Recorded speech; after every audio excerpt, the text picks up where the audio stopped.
सम्मानित मंच, आप सबका बहुत बहुत अभिनंदन। आज 14 अगस्त है। आजादी के अमृत महोत्सव की पूर्व संध्या पर हमने कहने को हम कह सकते हैं कि ये एग्जीबिशन थी, ये फेयर फेस्टिव था, लेकिन खुशी की बात यह है कि देश की राजधानी दिल्ली में हमारे प्रधानमंत्री जी आजादी के अमृत महोत्सव का तिरंगा झंडा कल फहराएंगे, लेकिन इसी राजधानी दिल्ली में लीला होटल के प्रांगण में ये तिरंगा बड़ी आनो बान शान के साथ फहराया गया।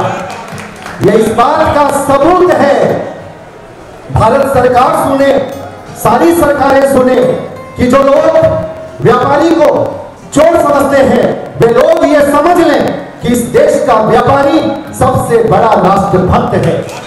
वो जब समृद्धि के खजाने को बटोरने के लिए भी बैठता है तो उस वक्त उसे 15 अगस्त स्वाधीनता दिवस, आजादी का उत्सव सबसे पहले याद रहता है। एग्जीबिशन कहते हैं कि इस एग्जीबिशन के बहाने प्रोडक्ट बनाने वाले, प्रोडक्ट को बेचने वाले कड़ियां आपस में मिलती है। साहित्यिक भाषा में मैं ये कहूं तो मुझे लगता है कि मिलन का अंदाज अच्छा है, मिलन का मुकाम अच्छा है, मुलाकातों का अंदाज अच्छा है। आपका ये विचार अच्छा है, ये विचार मुलाकातों का। जब तक मुलाकातें नहीं होती, जब तक दिल से दिल नहीं मिलते, तब तक कोई बात नहीं होती, और जब तक कोई बात नहीं होती तब तक फिर वो बात दूर तक नहीं जाती। व्यापार के लिए शर्त है। आज मैं कहना चाहता हूं, जितने भी व्यापारी आपके यहाँ बैठे हैं वो ये सुन लें, मायूस न हो। किसी के मन में आ सकता है कि व्यापारी आए तो बहुत, लेकिन ऑर्डर नहीं हुआ। मायूस न हो, आज कॉन्ट्रैक्ट हुआ है, कल कॉन्ट्रैक्ट भी हो जाएगा। ये कॉन्ट्रैक्ट होना व्यापार की सबसे बड़ी शर्त है। जब तक आप लोगों से मिलोगे नहीं, लोग आपको जानेंगे नहीं, लोग आपको समझेंगे नहीं, तब तक कॉन्ट्रैक्ट नहीं होता। इसलिए ये पहले पायदान पर आप खड़े हो।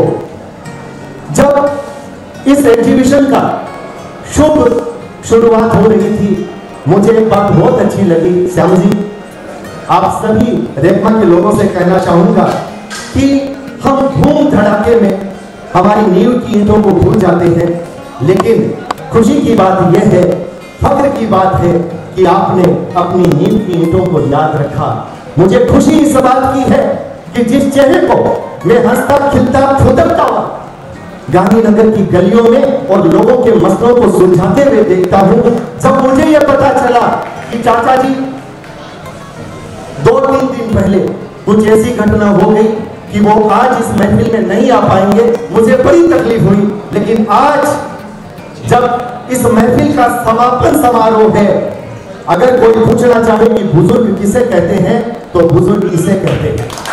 ये उदाहरण है कि अपनी चोटों को भूलकर, अपने दर्द को दफा करके जो उस महफिल में अपने बच्चों को देखने के लिए आ जाते हैं कि आपने कामयाबी के कितने पायदान चढ़े हैं। मैं कहना चाहता हूं बड़े बुजुर्गों की शान में, चाचा जी ये पंक्तियां आपको दे रहा हूं कि जो अनुभवों की थाती रखते हैं, मशवरों की बाती रखते हैं, इनसे रोशन चिराग कभी बुझता नहीं, ये अखंड ज्योत की बाती रखते हैं। इनसे रोशन चिराग कभी बुझता नहीं, ये अखंड ज्योत सी बाती रखते हैं। और साहब इस बाती में वो जोश है, जुनून है, हवाएं आ जाए, तूफान आ जाए, कुछ भी आ जाए, ये बातियां कभी बुझ नहीं सकती और कभी बुझने नहीं देती। इसलिए आज जितने भी लोग यहाँ पर बैठे हैं, मैं चाहता हूँ आदरणीय चाचा के सम्मान के लिए एक बार ये सभागार तालियों से इतना गूंज जाए कि जो लोग अभी तक इस महफिल में नहीं आ पाए हैं वो भी इस नजारे को देखने के लिए मजबूर हो जाए। बहुत बहुत आभार। रेखा के लिए क्या कहूं, रेखा के लिए इतनी बात कह दूं कि दिल में एहसास रखते हैं, मन में विश्वास रखते हैं और इंसानियत को जीने वाले ये अनोखा अंदाज रखते हैं।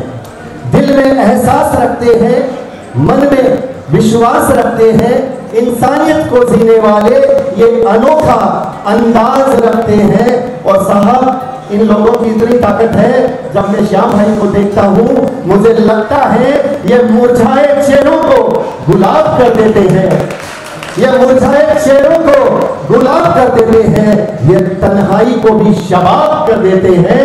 और जेठ की तपती दोपहरी में ये सावन की फुहार कर देते हैं, जेठ की तपती दोपहरी में ये सावन की फुहार कर देते हैं।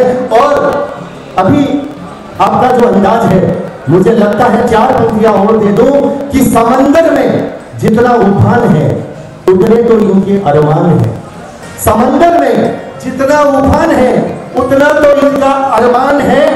और साहब, अभी तो सफर की शुरुआत हुई है, अभी तो आने वाले ऊंचे मुकाम है, अभी तो सफर की शुरुआत हुई है, अभी तो आने वाले ऊंचे मुकाम है। और 4 पंक्तियां, जिंदगी को सन्नत मिल गई, मन को मन्नत मिल गई, आपकी महफिल में आकर मेरे दिल को रंगत मिल गई, आपकी महफिल में आकर मेरे दिल में रंगत मिल गई।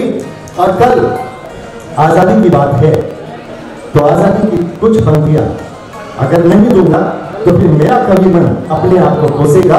आजादी दर्द के संगीत पर खुशियों का गीत थी, दर्द के संगीत पर खुशियों का गीत थी और शहीदों के खून से सनी हुई जीत थी। गुलामी की तिरस्क तोड़ने की बात करने वालों, हमें जो आजादी मिली बड़ी नमकीन थी, हमें जो आजादी मिली वो बड़ी नमकीन थी। और साहब, शहीदों की बात हम बहुत करते हैं, बातें करनी अच्छी लगती है, लेकिन हकीकत क्या है कि हम उनकी शहादतों के गीत गाने के काबिल नहीं रहे, हम उनकी शहादतों के गीत गाने के काबिल नहीं रहे, हम उनकी मज़ारों पर फूल चढ़ाने के काबिल नहीं रहे। हमारी कारस्तानियों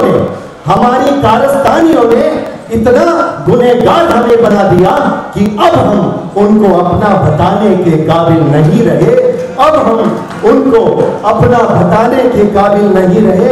आप लोगों की इस महफिल में आपने मुझे बुलाया, लेकिन श्याम जी, आपकी इस महफिल में आपने मुझे बुलाया, लेकिन आखिरी दौर में बुलाया।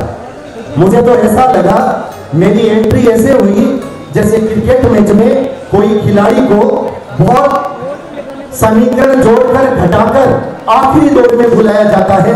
तो मुझे लगा कि मेरी भूमिका कुछ अधिक अहम है और इसलिए मैं अपनी भूमिका को कितना पूरा कर पाया ये आप बताएंगे। मैंने अपनी तरफ से ईमानदारी कोशिश की है। मैं आप सबको अनंत शुभकामनाएं देता हूं। ये कारवा अभी शुरू हुआ है, ये कारवा अभी और आगे जाना है, इसलिए हम सबको मिलकर के आगे बढ़ना है। और अपनी बात को समापन करने से पहले एक बार मेरे साथ जोर से बोलिएगा, वंदे वंदे वंदे। बहुत बहुत आभार, नमस्कार। बहुत बहुत धन्यवाद संजय जी, आपके प्रेरणादायक शब्द हमेशा ही हमारे लिए उत्साह का कारण बने।